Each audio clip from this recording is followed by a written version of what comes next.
Okay, so today we're going to look at a problem called this distinct elements problem. Uh, I don't know. This is not so interesting. This is what we've been up to recently. Okay, all right, so maybe you're all aware of something called Google Analytics, right? Now, if I'm running a website, which I do, what's the number one stat I'm looking at? Sorry? Suppose it doesn't have a login. It's just like, my personal webpage or something. Number of views, right? So you can't look at Google Analytics. They'll tell you the number of views. And then you open up your log, right? It logs everything. And you know what you find in the log? It's the same bot coming back to your website again and again and again and again and again and again. At least if you're my personal website. And okay, so you want something slightly different than total hits, because total hits could just be a bot. What other stats might you be interested in?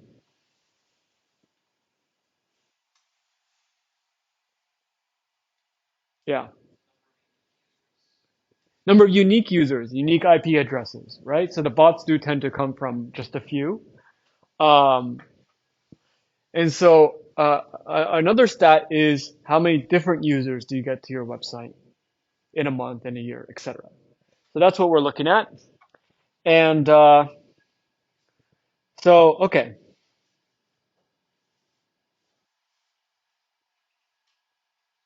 All right. So here's part of the Google website where we're talking about how they try to identify uh, unique users. Now, one thing I want to point out is okay, so they're trying to stamp things. But look, in early 2017, Google Analytics began updating the calculation for the users and active users metrics to more efficiently count users with high accuracy and low error rate, typically less than 2%.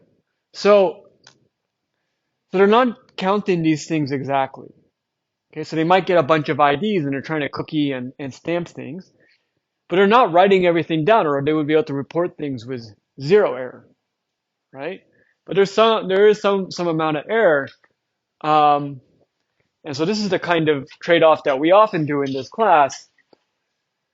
And right, and then it's not hard to find papers where coming out of Google in roughly the right time frame, that's 2013, where they're taking a well-known algorithm for this counting the number of distinct users and trying to do some low-level engineering improvements or something. I don't think it's too important, but they're trying to implement this and they're trying to get small improvements because they have so many users. It's worth it for them to do some engineering. So okay, so that's this distinct elements problem, and okay, so just like heavy hitters, you have a bunch of IDs coming in online in the stream, and you are that red box. So you're an algorithm with a limited amount of space, independent of the length of the stream. Okay. And as you go through the stream, you want to maintain an estimate of how many distinct elements there are, how many unique users there are. All right. What's the obvious idea? Yeah. Well, that's obvious, but also bad. Like it just the wrong thing. Okay. Yeah. Yeah. So the obvious thing is to write down all the IDs, but the point is our computer is going to be, we want it to be independent of the number of IDs and the amount of space, right?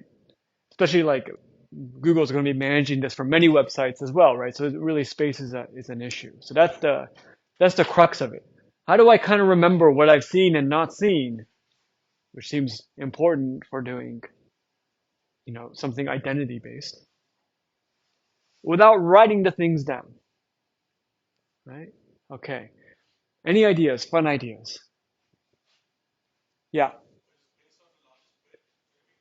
The largest bit? Well, the IDs are coming in. What if the first ID is really, really big or something?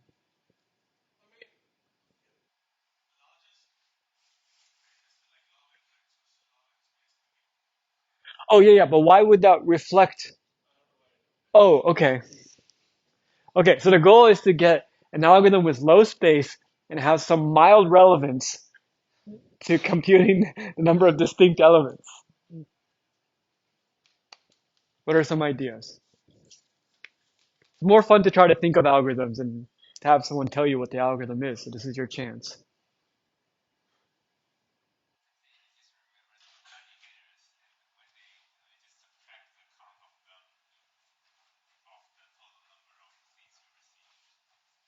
Okay, I can keep track of heavy hitters. I can, I don't know, keep track of 1,000 heavy hitters, and I can subtract those counts or something.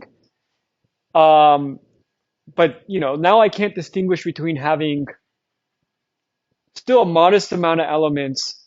So if it's epsilon heavy hitters, 10% heavy hitters, right? Okay, there's only 10 of those, so that's limited space. There's also only 9% heavy hitters, or maybe 11, right? So that's one possibility. There could be 11 of those things at 9%, or there could be an infinite number of things of close to 0%, and your algorithm won't be able to distinguish them, right? Yeah.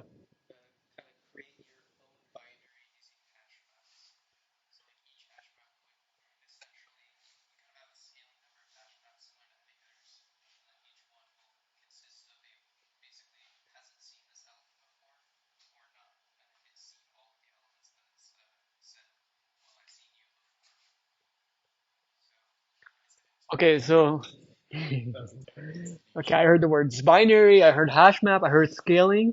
Okay, so you referred to a scale. What is a scale?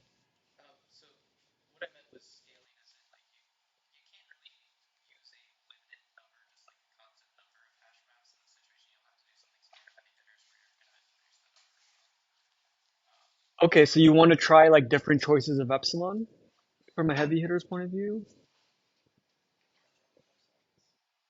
or different the threshold for what's a heavy hitter. Other ideas.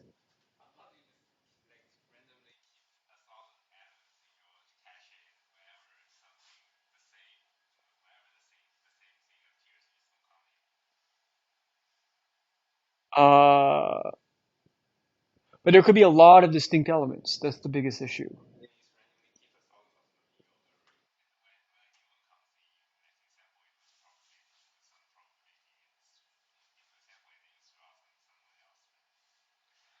Okay, so can I keep just some of them, and if it's a duplicate, I won't count it. So at least I'm doing something. So one extreme case is where every element's completely distinct, and your algorithm will say, okay, every element was distinct. And then another is like, even if like if your cache size is like 100, whatever constant you pick, and it's like, and I just make it 10,000 or something, you're only going to, even if it was uniformly random, you're only going to filter out like 1% of them, and you're not going to catch most of the repeats.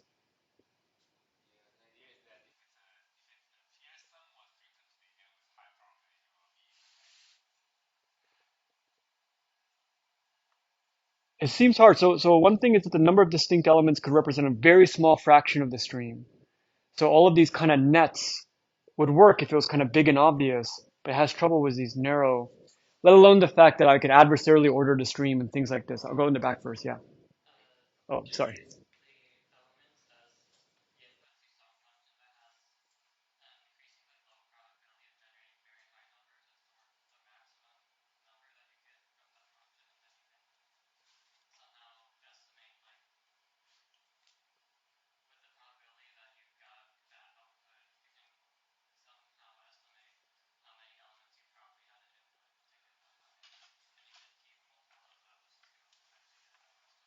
Okay, so let me try to recap.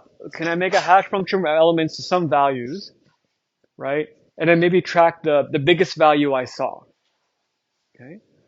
One thing I do like about this compared to like So one thing is like, okay, imagine if you had done something more like heavy hitters where you're trying to maintain track of frequencies. One thing interesting about that approach is that the underlying data changes every time a value comes, right? Because you're increasing some counter or something. But the thing you're trying to figure out, number of distinct elements, shouldn't necessarily change. So in other words, if I spam something that's always changing with repeat elements, your data structure is changing state and stuff like this. But at some level, that's a mismatch from what you want. You want an algorithm that kind of is impervious to repeat elements, right? So the suggestion of oh, let me try hashing everything and keeping track of the max and seeing if that statistic is somehow useful, at least has this nice quality where if you spam the same element again and again and again, the state doesn't change at all. So I think that's very attractive. Do you have a suggestion? Yeah.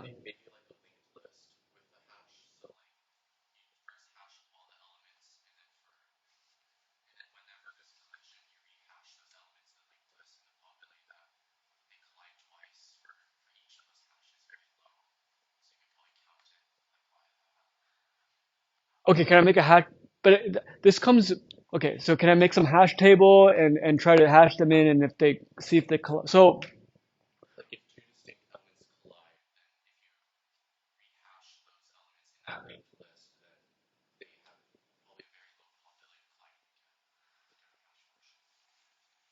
okay. But this suggestion to me feels a little bit more like how can I officially save all the distinct elements, like fast. Is that the goal? Because the basic issue is that I don't even have space to save all the distinct elements. So I'm trying to figure out some kind of statistic, really, a relatively small amount of information that will reflect the number of distinct elements, but is completely somehow we have to move away from saving everything because we just can't save much. Yeah. Okay. Shark Tank. Yeah. A list of hash functions.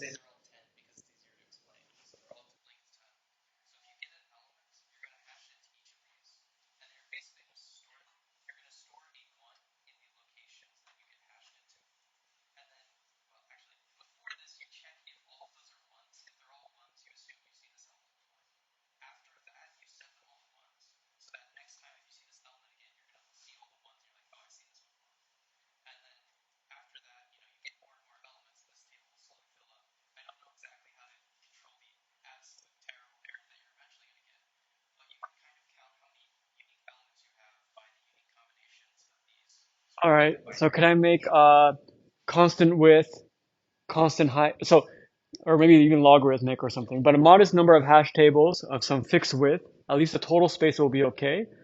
And somehow like, okay, a single element will have some pattern of ones and a different element should have a different pattern of ones or something, right? Here's one concern. So let's say you did width 10 and log n hash functions or something. It feels like there's only 10 log n slots out there. Now look at a particular slot. Okay, every element has like a 1 in 10 chance of setting it to be 1. 1 in 10, 1 in 10, 1 in 10, 1 in 10. So after 10 log n elements, like every slot or something, or after 10 elements, every slot actually has a 1 in 10, a constant chance of being filled, right? So it seems like this table is just going to become all ones very rapidly. Um, and then there won't be any information yet. So left because that table doesn't tell you you lose track of the sequences, the full bit strings, right? So yeah, it is true that two elements will have different sequences, but then you look at the table, it's just all ones, and it doesn't tell you anything. Yeah. Yeah.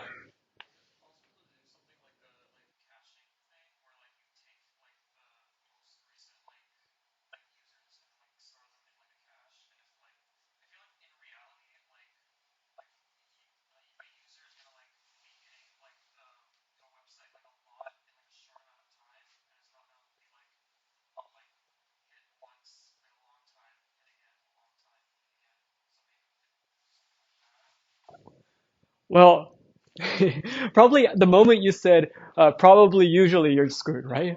But at some level, it's not at all clear to me. So yeah, if there was like if everyone only like showed up for a short split and then disappeared or something, then you could do more or something. We're not going to assume that, but also, isn't it quite common to check a website every Monday or something, right?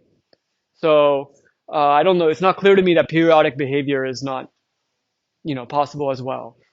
Okay, so um, okay, so well, I don't know if this is helpful. Suppose we didn't worry about pairwise independence and stuff, and you can just use an ideal hash function, and afterwards we can reverse engineer how much independence we need or something. Does that inspire anything? And at some level, we probably already assumed that in our previous, we weren't making that distinction. Okay, here's one more. Okay, suppose I gave you this one math trick. Okay, suppose I had random variables uniformly and independently between 0 and 1, 0.5, 0.2, 0.9, whatever. Okay. All right, and then suppose I look at the minimum of k of these. Does anyone want to guess what the minimum is on average?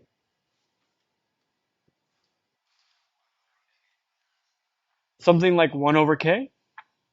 Let's see what the survey says. 1 over k. Okay, who wants? Okay, we can have a vote.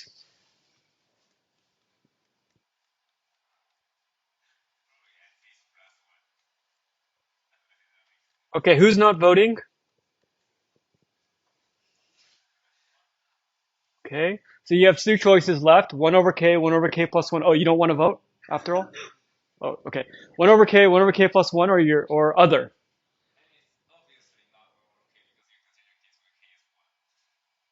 It's a democracy. Who's voting 1 over k? Okay, we're down to 0. This is bull. Okay, 1 over k plus 1. Okay. Uh, and then what about other? Okay. Okay, it does turn out to be 1 over k plus 1. Okay. All right, if you had this fact, which I obviously wouldn't introduce if we're not going to use, how could we try to make an algorithm?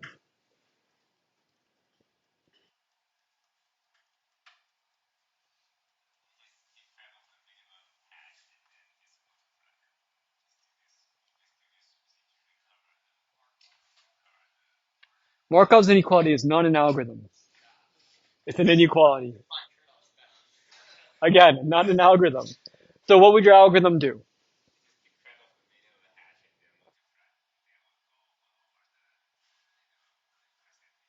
Okay, so I'll keep track of some value x. I started at 1 because that's the biggest possible. And then I'll keep looking at the minimum, right? So this is very similar to the max idea. It's just kind of upside down. Okay. And and we know from our fact that the expected value is 1 over k plus 1, where k is the number of distinct elements, right? And this has this really nice quality that, oh, if you spam a bunch of repeats, that's the hard thing to deal with. The state doesn't change. That's sort of what we want. And what should I return?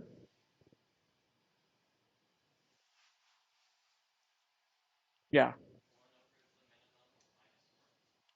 Yeah, I think so. Okay, good. Right? That seems like what you should do based on the expected value. Okay, so it's a nice clean idea, right? Oh, you keep track of the minimum. The minimum is impervious to the spamming issue. So that's good. All right.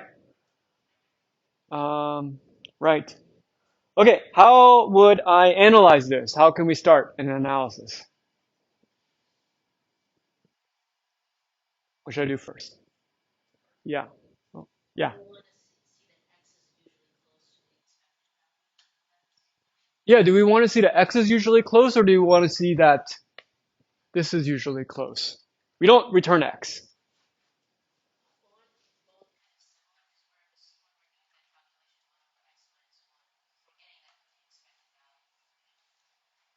Yeah, okay, so what I thought, well, okay. What you might try to do, at the end of the day, you want to analyze, you do want to analyze this quantity, right? So you want this thing to be close to k, right? So a natural thing maybe is try to analyze this quantity as a first step. It should be maybe on average close to the answer you're looking for, right? So what is this expected value? How do I deal with it?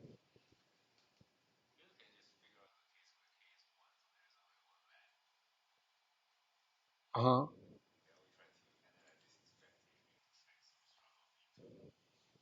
So I've tried to analyze this expression directly. It's actually quite painful.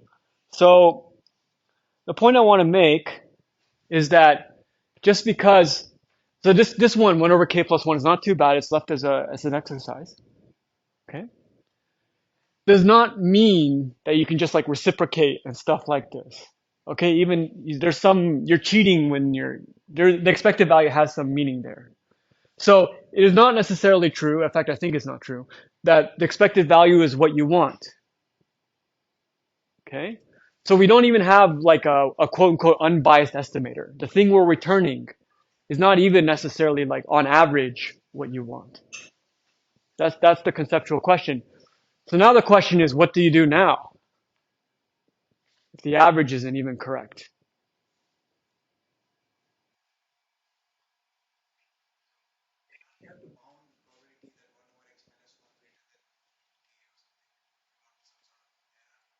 Ah, okay, good, good, good. So what I really am interested in is what is the probability that, 1 over x minus 1 is, for example, 1 minus epsilon k less than equal to 1 over x. Okay.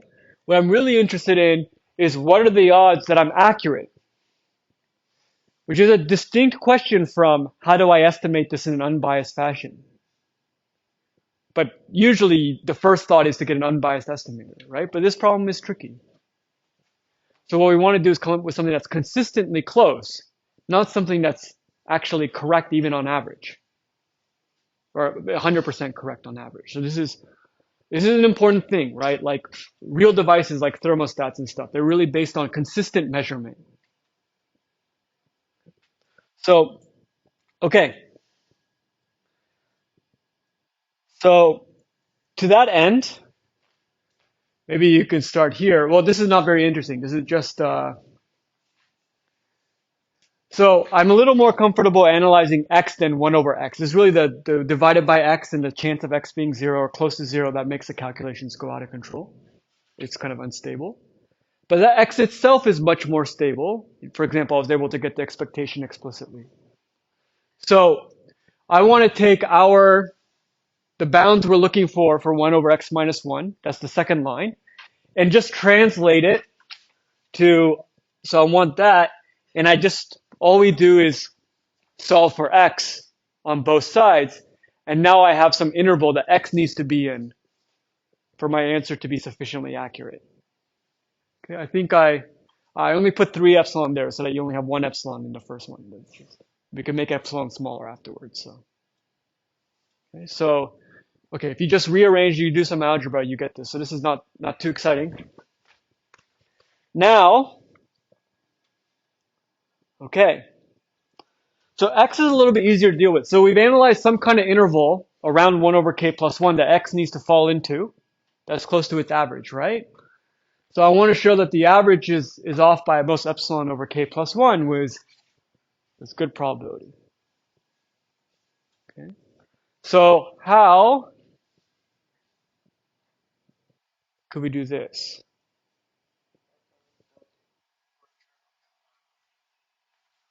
Okay, we could try Markov's bound.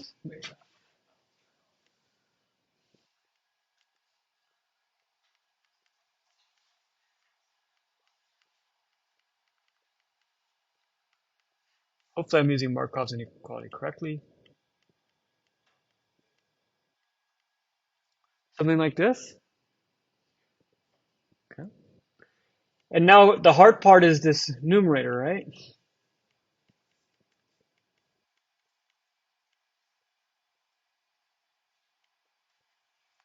How do we deal with this?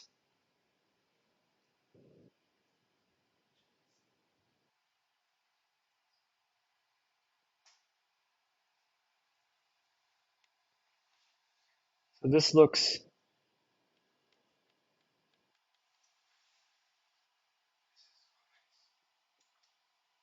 is this convex?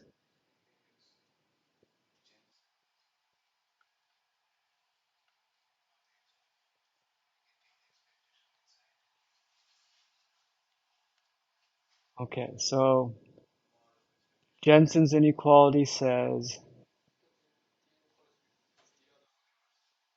the expected value of the average is less than the average value. Expected value of the, oh, so that's the wrong way.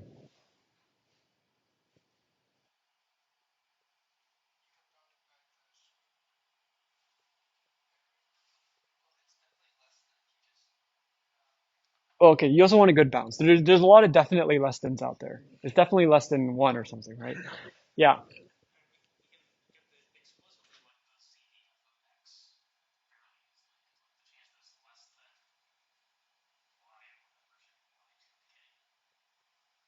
Oh, okay. Okay, I think that's how I did it. Well, okay, here's the, well, okay.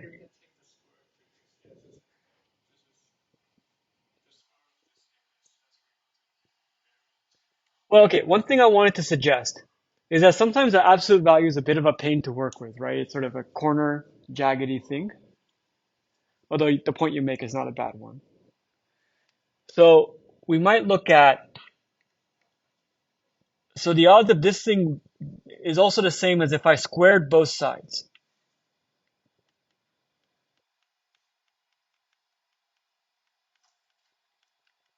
This is a standard trick that is going to be appropriate for this problem. Okay. But the nice thing is that this term is a little bit more natural. And I can still apply Markov's inequality to this.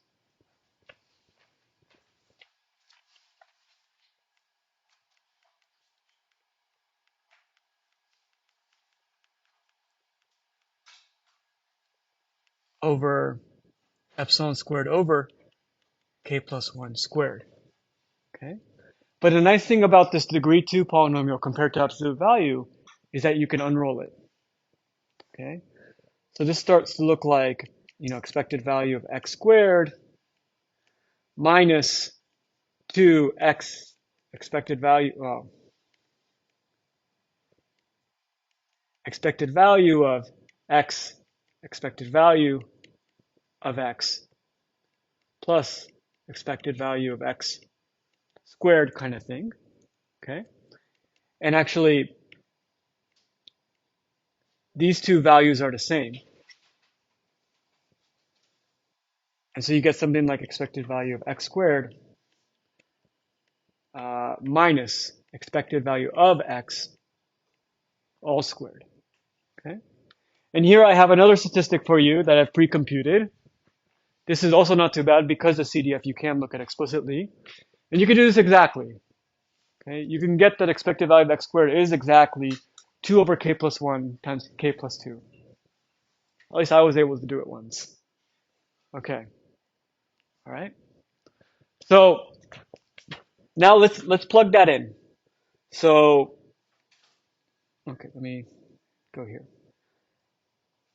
So if we take this, okay. So if I square both sides first, right, and then I apply Markov's inequality, then I get this term, and now we have that messier term to open up. Okay, the expected value of x minus expected value of x squared, also known as the variance. Okay, and if we do this calculation, this is what I just did together, so it's not, I can go faster. Okay, and now I can get this nice kind of clean thing, right? This is just some function of k's. Okay, it's nicer than what you get if you directly looked at the absolute value, and that comes out to, I guess, this term. Okay, and if I plug that in, then the two k plus 1 squares will cancel out. So this is at most k over epsilon squared k plus 2. Okay. So it's mildly clean. I know I brushed some of the calculations under the rug, but this is not bad. K over k plus 2 divided by epsilon squared. Okay. Now there's something kind of so at least it's nice because it's pretty compact. It's easy to write. But there's something kind of flawed about this.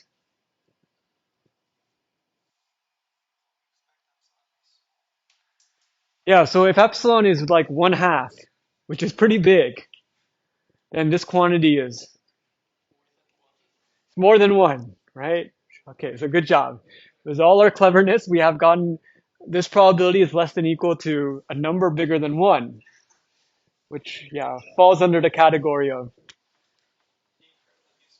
yeah, not very useful bounds. So I made the same mistake. You can let epsilon be, well, no, but epsilon needs to be big. So you could do this and you can get like a factor k approximation or something. Well, you can make epsilon bigger than 1. So we can, in which case we would get like a factor 4 approximation with this, right? So if I made epsilon 1 and I'm getting a 1 plus epsilon upper bound, then you have a probability of success of k over k plus 2, which goes to 1, so that's not great. You can make epsilon 2, and then you'll get a 1 plus epsilon, so a factor 3 approximation. Um, and you'll be correct 1/3 of the time. So that's, I guess, okay. Um,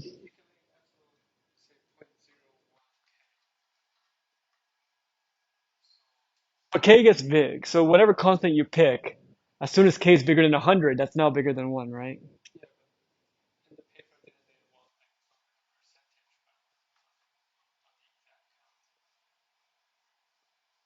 Yes, yes. So we're already trying to get a 1 plus epsilon multiplicative factor guarantee. So that means I'm already trying to get a value between 1 minus epsilon k and 1 plus epsilon k. So the epsilon is already in relative terms. Yeah. Okay, so um, okay, so that's our big question, right? For all these calculations, we have a pretty useless bound. I want to reduce the right-hand side, where it's actually not a bad algorithm, but we still have some more work to do. How can I reduce the right-hand side?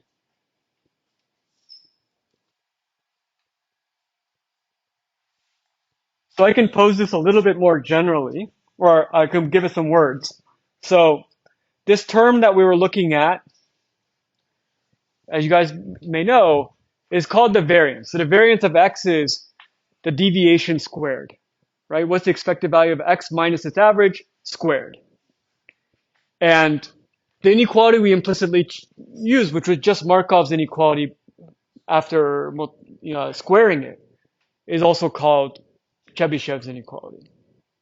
Okay, so that's what we did. Sorry?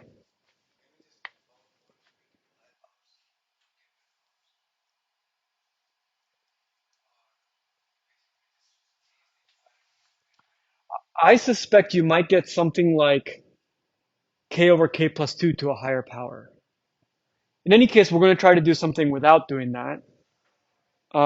One probably has to check. Okay, so the only point I'm making here is we used a tool called Chebyshev's inequality, which is quite useful. Okay, sometimes, especially to get rid of the absolute value, that's hard to deal with directly. You're better off squaring. Okay, so, right, so in terms of Chebyshev's inequality, we really got variance of x times k plus 1 squared over epsilon, right? So at some level, you can think of this as saying that the variance, which is roughly 1 over k squared, is too large, okay, relative to k plus 1 squared.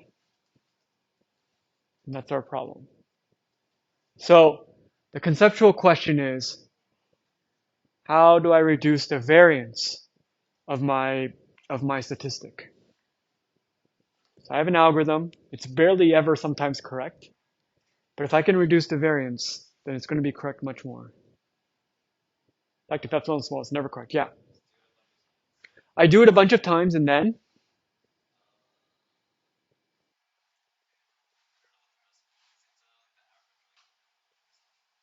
okay, I can try repeating the experiment many times and taking the average. This is a very sensible thing. You might have done this anyway if you're just implementing this, right? So let's explore this. So how do you reduce the variance of a random variable? Well, you can make independent copies of it and return the average. So they need to be independent. If you're averaging like the same thing with itself, it's not so interesting, right? So we're going to make a bunch of copies. We'll figure out how many are appropriate, and we'll return the average and hope that's more stable and more accurate than just one of these copies. That should be intuitive, right? We usually think of the average as being better behaved.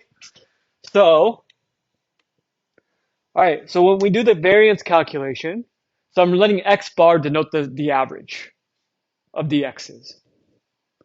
So if you expand this thing out, you'll get this horrible looking thing, right?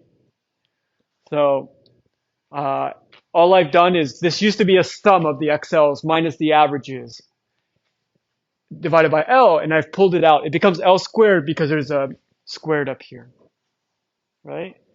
Now, what does this sort of become?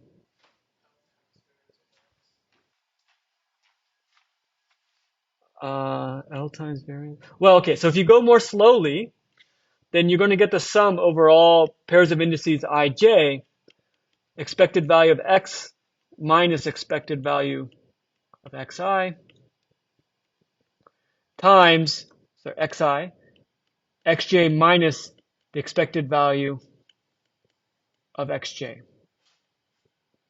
not squared. Okay, so what we've done here is, I matched up x1 minus expected value of x1, x2 minus expected value of x2, and I have a sum of these terms squared, and then you just factored it out. So, 1 and 1. Okay. All right, so, good, good. With the caveat that the I equal j term appears once for each I. It'll be 2 times, and okay, I won't write that out. And then, okay, so what does this become? So what is this value when I is equal to j? It'll be the variance of x, because xi is distributed as x, and you get x minus expected value xi squared. Okay, what happens when I is not equal to j? 0. So this thing, right, it breaks up. X minus expected value of xi, times the same thing for j. Because they're independent. This is where independence matters. In fact, if they were just pairwise independent, that would have been fine. So that's 0, that's also 0. Okay, so all you're left is the monomial terms, the ones where it's the same. So you're going to get, there's an L squared here. So you get 1 over L squared times there's L of these variance of x's. And of course, you cancel out some L's.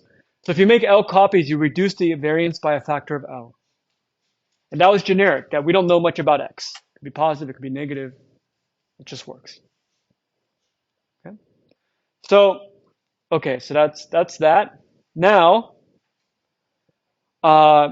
if I go back to our estimator, so now x is specifically denoting what we had before, and we compute the variance. Maybe this is better. Okay. So here we've just taken the previous value divided by L. Okay, so now I'm looking at L of these minimum things. And now reduce the variance by a factor of L. Right? And if we kind of recover some of the calculations we were doing before, right? So before, We just had this term, k divided by epsilon squared over k plus 2. And now I get this extra toggle to play with, right? If I make L big, I can drive this down, right? And if I want this to be at most delta for some parameter delta, like delta is like 1%, I want to be wrong 1% of the time or something, what should I set L to be?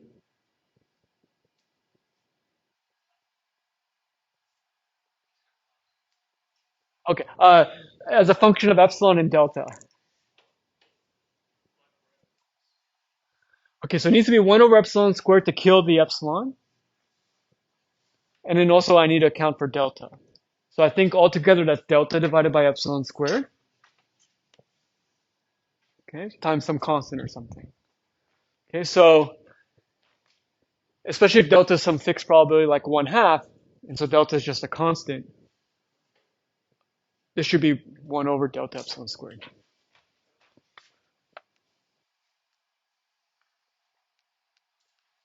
Okay, right, so this is very nice. So we get this error reduction in a very easy generic format. We took our estimator, which seemed to never work, and somehow the average does work. Yeah.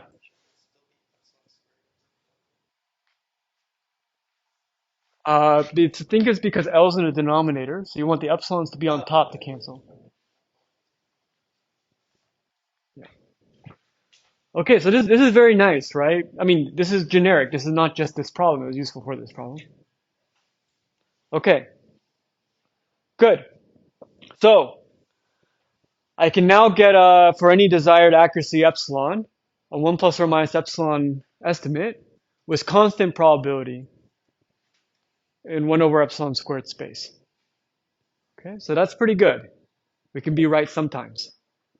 Now, how can I make sure I'm right with high probability?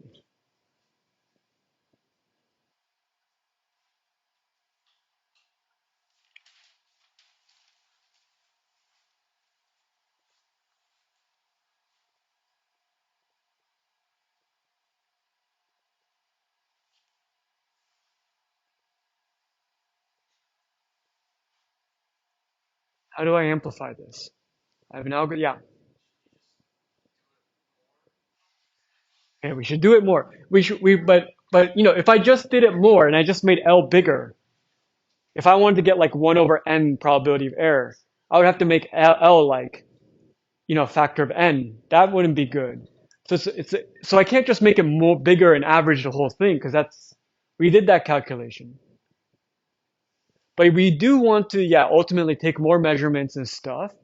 But there must be we were looking for a way to rearrange these things, maybe besides just taking the mean.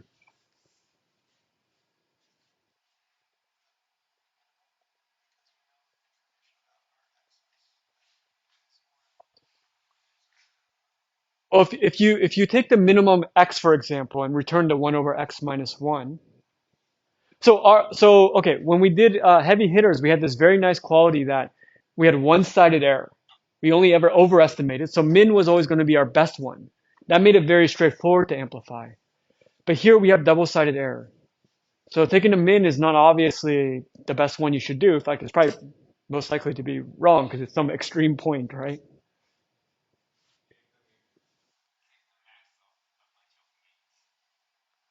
Take the max of a bunch of, well, these are already means. So if you take the max, you're going to find, yeah, what was the other choice?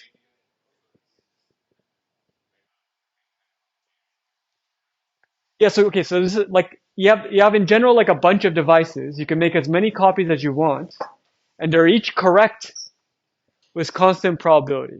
Or you know, you have a bunch of thermostats, and they're within 1 degree Fahrenheit of the right temperature with throw out the highest and the lowest. Okay, good. So you start with 100, now you have 98. If I kept doing that, I would end up at the median. Okay? And now how can I argue that the median is going to be really well behaved? Yeah. They're not affected by outliers, but I want to be more, that's part of the intuition, but I want to be more specific. That is a good sign that the outliers do not affect. And this will probably have estimate outliers, right? Because you're doing 1 divided by x, and if x is really close to 0, you output some ginormous number.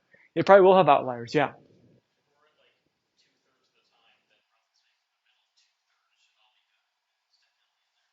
Yeah, so suppose that the median thermostat was too hot. It reported something that was more than a degree hotter than it truly was, right? Then I know everything above it is also messed up, and at least how many are above it. So at least half the thermostats were wrong, right? Also, if it reported too cold of a number, then at least half the thermostats were wrong, right? So the median's wrong only if at least half of them are wrong, okay? So now I want to try to set it up and argue that the odds of getting at least half of them are wrong is super low. How do I do that?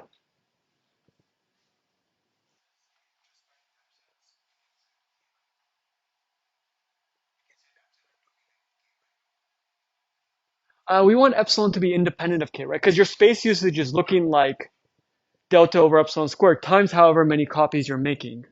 So if you make epsilon like k, then that's the same as saving all the distinct elements. So yeah, how can I argue that the median of thermostats is going to be really right almost all the time if I know that every thermostat is right some of the time independently? So you do need to invoke independence, but we still need more.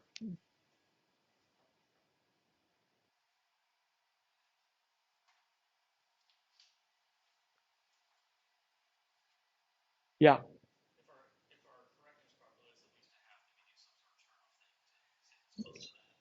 Yeah, let's make it like 3/4. The thermostats are right 3/4 of the time, right? So if I make 1,000 thermostats, 3/4 of them on average should be correct, right? And 1/4 of them should mess up, right? And if I go get to 500 of the 1,000 are wrong, and 250 more, right? Oh, the odds are pretty. This is like coin flipping, right? If I'm flipping coins, I really expect to be close to the average, especially if I flip a ton of coins. Okay, so we can choose delta large enough so that my success probability is 75%, 90%, some constant, bounded away from 1/2. And then I can ramp up quickly and get that logarithmic effect. I mean, the exponential decreasing thing using Chernoff, right? So again, scale does matter, right? We did this a couple times ago, right? So we can have independent variables for each thermostat, independent thermostat telling us whether it's right or wrong, right? And so, and then, the question is, okay, if 75% are right, what are the odds that roughly 75% turn out to be right? And it really depends on 75% n, right? It's going to be exponentially small. So if there should be 750 of them correct, it should be something like e to the negative 750 and stuff like this, right? So it's going to drop down exponentially. And yeah, right? So if mu was 3/4 of n, I have n thermostats out there, and mu was 3/4 of n, then I can make epsilon, I don't want it to be less than 0.33, 1/3 of 0.75, right? So I'm worried about getting half of them wrong. So that's setting epsilon to some constant like 1/3. And so I'll get e to the negative 1/3 squared times 3/4 of n. So some constant times n, where n is the number of independent thermostats or independent, stats I'm keeping. Okay, thermostat. I never thought of it. Okay. Um, so that's our idea. So we'll make some number of independent copies, and rather than returning the mean, we'll return the median. Right? So we're not at all trying to get an unbiased or estimate or anything like that, right? And that's really the key point. We just want something that's stable. Any correct algorithm, at least half of them have to be correct. And now here I'm just applying Chernoff slowly. I'm letting z denote the number of correct yi's. Here I guess I've I've set it up so that they're all correct with 90% probability. And the odds of being, getting them half wrong, I thought I wrote, okay, I'll just show this. So if 90% of them have to be right, then to get them half wrong, I guess epsilon becomes 4/9. You plug that in, and you get e to the negative q, where q is the number of copies. And so if I set q to be log n, then we get our 1 over polynomial in n. So this is much more generic than just distinct elements. It's just that distinct elements has this funny estimator that requires this technique. Okay, so this is very nice. This is, oh, we're out of time. This is sometimes called the median trick or the median of means. So we took the mean first to get the probability of error for a fixed accuracy down to some constant, like 10% error. And then we take the median, and that's where we get the exponential. But you have to use both. You got to get the constant error down to 10% or something. And then you can ramp up and you can get the e to the minus stuff. Okay. So you put everything together, and you get roughly 1 over epsilon squared space, or log of 1 over delta, where delta is your desired probability of error. And yeah, the median trick's very nice.